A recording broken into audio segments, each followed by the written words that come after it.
अपनी दुकान अपना सामान। आप संकल्प लें, यदि आपने वास्तव में गणेश जी की पूजा की है, आप वास्तव में हिंदू धर्म को मानते हैं, सनातन को मानते हैं, तो संकल्प लेना पड़ेगा कि हम पटाखे की दुकानों पर से पटाखे उसी के यहां से खरीदेंगे जो हिंदू होगा, हम दीपक उसी से खरीदेंगे जो हिंदू होगा। अपनी दुकान अपना सामान, कपड़ा वहीं से खरीदेंगे जो हिंदुओं की शॉप होगी।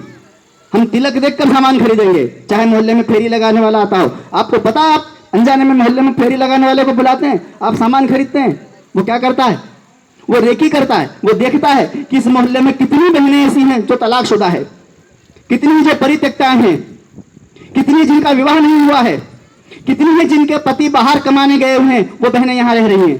जो उनको बड़े ध्यानपूर्वक देखते हैं, उनकी सूची बनाते हैं और सूची को व्हाट्सएप पर डालते हैं, और डालने के बाद कब हमारी बहन वहां से चली जाती है पता नहीं चलता। कौन है इसका जवाबदार? इसका जवाबदार हम लोग हैं, क्योंकि हम उनसे सामान खरीद रहे हैं। अपना व्यापार व्यवसाय बंद करो, हमें किसी को लड़ने झगड़ने की आवश्यकता नहीं पड़ेगी, शस्त्रों को उठाने की आवश्यकता नहीं पड़ेगी, केवल आर्थिक बहिष्कार करना है। प्रयासपूर्वक जितनी माताएं बहनें बैठी हुई हैं, जितने भाई बंधु बैठे हुए हैं, प्रयासपूर्वक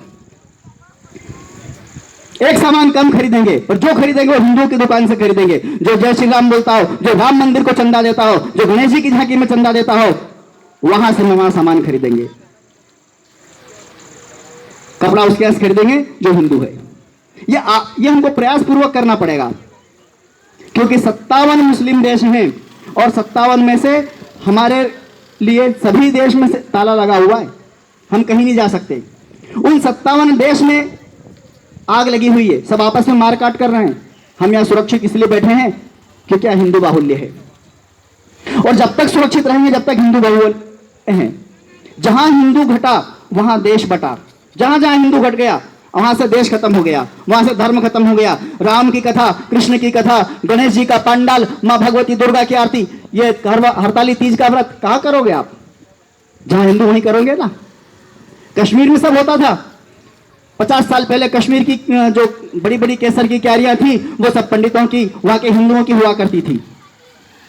एक रात में ऐलान हुआ, 1989 की 17 जनवरी की रात थी। उस रात में मस्जिदों से ऐलान हुआ, जब सारे हिंदू कहां सो रहे थे, जब सेकुलरवाद कहां गया था, जब सब भी हिंदू, पढ़ा लिखा हिंदू क्यों अपने घरों में सोया था। उन्होंने एक रात में ऐलान किया कि अपनी जवान लड़कियों को और अपने सोने चांदी के गहनों को छोड़कर जितने पुरुष हैं वो सब या तो भाग जाए या इस्लाम स्वीकार कर ले। 5 लाख कश्मीरी हिंदुओं को वहां से भगा दिया गया, रातों रात भगाया गया।